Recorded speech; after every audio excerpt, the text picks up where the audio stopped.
आइए जानते हैं छत्तीसगढ़ के हर जिला और हर क्षेत्र की फटाफट बड़ी खबरें सिर्फ 10 मिनट में। साथ ही आज इस वीडियो में हम जानेंगे कि सरकार ने हाल ही में कौन कौन सी बड़ी घोषणाएं की हैं। महिलाओं को 2500 रुपए की मदद कब से मिलेगी, पीएम आवास किन्हें मिलेगा और जिनको नहीं मिला है उन्हें अब कैसे मिलेगा। सभी जानकारी आपको इसी वीडियो में विस्तार से मिलने वाली है। अगर आप पहली बार चैनल पर आए हैं तो वीडियो को लाइक जरूर करें और कमेंट में अपना जिला और गांव का नाम लिखना बिल्कुल न भूलें। स्कूल खुलने के बाद भी लटक रहे ताले। बिलासपुर में स्कूल खुलते ही सामने आई चौंकाने वाली हकीकत। औचक निरीक्षण में 3 स्कूलों के गेट पर ताले मिले और 19 शिक्षक स्टाफ गायब। शाह का नक्सल जोन में दौरा, क्यों है ये दौरा खास? 22 जून को अमित शाह छत्तीसगढ़ के सबसे संवेदनशील इलाके नेलनार और अबूझमाड़ पहुंचेंगे। यहां हाल ही में नक्सली सरगना बासवराजू मारा गया था। शाह उन गांवों में जाएंगे जहां सरकार की पहुंच नहीं थी। गरियाबंद में जब सरकार ने एक साथ 3 महीने का राशन देने की बात कही तो लोग सुबह सुबह लाइन में लग गए, लेकिन मशीन खराब हुई, गेट बंद किया गया और फिर गुस्साई भीड़ ने दरवाजा तोड़ डाला। लोग ऐसे दौड़े जैसे जान बचानी हो। वायरल वीडियो में अफरा तफरी के दृश्य देख हर कोई हैरान है। अब सिर्फ सरकारी सेंटरों में बनेगा आधार, जानिए नई व्यवस्था। 15 जुलाई से रायपुर के किसी भी चॉइस सेंटर पर आधार नहीं बनेगा। अब सभी सेवाएं सिर्फ लोक सेवा केंद्रों तक सीमित कर दी गई हैं। इसका सीधा असर आम लोगों पर पड़ेगा, जिन्हें अब लंबी लाइन और दूरी का सामना करना होगा। रायपुर से बेमेतरा जा रही एक कार बेकाबू होकर शिवनाथ नदी में गिर गई। कार चला रहे अमित कोल की मौके पर ही मौत हो गई। वो मध्य प्रदेश के जबलपुर के रहने वाले थे और बैंक ऑफ इंडिया में पदस्थ थे। यह हादसा बताता है कि एक पल की चूक कितनी भारी पड़ सकती है। शालू की मेहनत रंग लाई, अब चीन में खेलेंगी एशिया सॉफ्टबॉल। जांजगीर की शालू डहरिया अब अंतर्राष्ट्रीय मंच पर भारत का प्रतिनिधित्व करेंगी। आर्थिक तंगी के बावजूद उन्होंने हार नहीं मानी। मुख्यमंत्री विष्णुदेव साय ने न सिर्फ उन्हें 1,70,000 रुपए की सहायता दी, बल्कि वीडियो कॉल कर शुभकामनाएं भी दी। रायपुर में खुले कोयला ट्रांसपोर्ट पर चला डंडा, 76 गाड़ियां फंसी। बिना ढके कोयला और राखड़ ढो रहे ट्रकों पर रायपुर में जबरदस्त कार्रवाई हुई।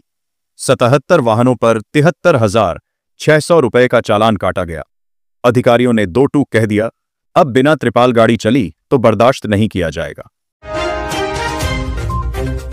रायपुर में एक दिन में 10 कोरोना केस। राजधानी रायपुर में एक बार फिर कोविड-19 की वापसी से चिंता बढ़ गई है। एक ही दिन में 10 नए मरीज मिले हैं, जिन्हें होम आइसोलेट किया गया है। बीते 3 दिनों में प्रदेश में कुल 34 नए मामले सामने आए हैं। इनमें 75% केस केवल रायपुर और बिलासपुर से हैं। स्वास्थ्य विभाग ने सतर्कता बढ़ा दी है। अमेरिका ने कहा, छत्तीसगढ़ जाना खतरे से खाली नहीं। अमेरिकी विदेश मंत्रालय ने नागरिकों के लिए एक नई एडवाइजरी जारी की है। इसमें छत्तीसगढ़ को उन राज्यों में शामिल किया गया है जहां यात्रा के दौरान सतर्क रहने की जरूरत है। नक्सली हिंसा को वजह बताते हुए सरकार ने अलर्ट जारी किया है। नकली यूरिया की 2,800 बोरियों ने मचाया बवाल। सरगुजा के सीतापुर में सहकारी समिति में बिना लेबल के यूरिया के हजारों बोरे पकड़े गए।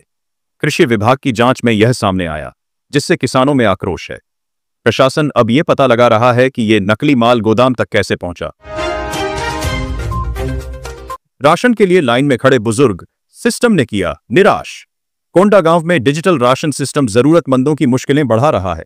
ओटीपी न आए तो घंटों लाइन में खड़े रहिए, फिर भी राशन नहीं मिलेगा। मोबाइल न रखने वाले बुजुर्ग खाली हाथ लौट रहे हैं। ट्रेन में दहशत, एक्ट्रेस पर हमला, 20 से ज्यादा लूटे गए। एक्ट्रेस ज्योत्सना ताम्रकार जब रीवा बिलासपुर एक्सप्रेस में सफर कर रही थीं, तब कटनी स्टेशन के आउटर पर लुटेरे चढ़ गए। न सिर्फ लूटपाट की, बल्कि विरोध करने पर एक्ट्रेस के चेहरे पर मुक्का मार दिया। 12 से ज्यादा बदमाश ट्रेन में घुसे और करीब 20 यात्रियों को निशाना बनाया। शहीदों के परिवार को अब हर सरकारी विभाग में नौकरी का हक। छत्तीसगढ़ सरकार ने शहीद परिवारों के लिए एक बड़ा और भावुक फैसला लिया है। अब सिर्फ पुलिस विभाग ही नहीं, बल्कि हर सरकारी विभाग में अनुकंपा नियुक्ति मिलेगी। ये निर्णय कैबिनेट मीटिंग में लिया गया। इससे सैकड़ों परिवारों को राहत और भविष्य की गारंटी मिलेगी। कथा में टिप्पणी से भड़का समाज, प्रदीप मिश्रा को देना पड़ा जवाब। चित्रगुप्त पर कथावाचक प्रदीप मिश्रा की टिप्पणी ने बवाल मचा दिया। उन्होंने भगवान चित्रगुप्त को मुच्छंदर कहा, जिससे कायस्थ समाज भड़क गया। वीडियो वायरल हुआ तो राजनांदगांव में मीटिंग हुई, निंदा प्रस्ताव पारित हुआ और 7 दिन में माफी का अल्टीमेटम दे दिया गया। दबाव बढ़ा तो मिश्रा ने माफी मांगी, लेकिन विवाद अभी थमा नहीं है। दुर्ग में गैस रिफिलिंग का धंधा, होटल वाहनों में बेधड़क सप्लाई। बस स्टैंड के पास चल रहे एक खतरनाक गैस रैकेट का भंडाफोड़ हुआ है। यहां रिपेयरिंग के नाम पर होटल और गाड़ियों में गैस भरी जा रही थी। पुलिस ने रेड मारकर 80 से ज्यादा कार्ड और 30 सिलेंडर जब्त किए। सोचिए, अगर हादसा हो जाता तो इसका जिम्मेदार कौन होता? जगन्नाथ रथ यात्रा के लिए चलेगी स्पेशल ट्रेन। छत्तीसगढ़ से ओडिशा के खुर्दा रोड तक अब सीधी ट्रेन सेवा मिलेगी जगन्नाथ यात्रा के लिए। 26 जून से 7 जुलाई तक चलने वाली ये 18 कोच की ट्रेन 9 स्टेशनों पर रुकेगी। जांजगीर, एक ही रात में 50 से ज्यादा अवैध वाहन जब्त। जांजगीर चांपा में अवैध रेत खनन पर रातों रात जबरदस्त एक्शन हुआ। प्रशासन ने 50 से अधिक वाहनों को धर दबोचा। कलेक्टर के निर्देश पर चलाए गए इस अभियान में पुलिस और खनिज विभाग की संयुक्त टीम मैदान में उतरी।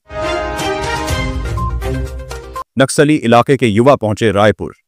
बीजापुर जिले के नक्सल प्रभावित इलाकों से 96 युवा पहली बार राजधानी रायपुर पहुंचे। यहां उन्होंने मुख्यमंत्री विष्णुदेव साय से मुलाकात की। सीएम ने युवाओं से कहा कि आप बस्तर के भविष्य हो, आपकी भागीदारी से ही शांति और विकास संभव है। सड़क हादसों पर सरकार का बड़ा फैसला, इलाज अब फ्री। बिलासपुर में अगर कोई सड़क हादसा होता है तो घायलों को 1,50,000 रुपए तक कैशलेस इलाज मिलेगा। साथ ही मदद करने वालों को सरकार 25,000 रुपए इनाम देगी। यह योजना सिर्फ हेल्थ नहीं, इंसानियत को भी बढ़ावा दे रही है। खेलते खेलते निकल गया सिक्का, बच्चा मौत के मुंह से लौटा। कोरिया जिले में एक 7 साल का बच्चा खेलते हुए 5 रुपए का सिक्का निकल गया। सिक्का गले में फंस गया और उसकी सांसें रुकने लगीं। भागते हुए उसे जिला अस्पताल लाया गया, जहां डॉक्टरों ने ऑपरेशन कर उसकी जान बचा ली। 16 साल से फर्जी पहचान में जी रहा था बांग्लादेशी। रायपुर में एक बड़ा खुलासा हुआ है। एक बांग्लादेशी नागरिक पिछले 16 साल से भारत में फर्जी मार्कशीट और पहचान पत्रों के सहारे रह रहा था। उसने पासपोर्ट से लेकर अन्य सरकारी दस्तावेज तक बनवा लिए। स्कूल खुलते ही गणित टीचर पर गिरी गाज। धमतरी जिले के लोहरसी हाई स्कूल में गणित के खराब रिजल्ट से नाराज अभिभावकों ने स्कूल पर ताला जड़ दिया। इस साल 29 छात्र गणित में फेल हुए और सिर्फ 5 पास हुए। तेंदुपत्ता संग्राहकों को बड़ा तोहफा, चरण पादुका भी मिली। राजनांदगांव में गरीब वनवासी संग्राहकों को चरण पादुका और तेंदुपत्ता बोनस देकर सम्मानित किया गया। 10 करोड़ से ज्यादा की राशि का वितरण हुआ और 5,500 रुपये प्रति बोरे की नई दर तय की गई। छुईखदान के मोहड़बरी गांव से अचानक लापता हुआ नवविवाहित जोड़ा 6 दिन बाद डोंगरगढ़ में मिला। नरेंद्र और ट्विंकल वर्मा पारिवारिक विवाद के कारण बिना बताए अलग चले गए थे। परिवार को गुमशुदगी की रिपोर्ट दर्ज करनी पड़ी। पुलिस ने दोनों को सुरक्षित ढूंढ लिया और अब मामले को सुलझा लिया गया है।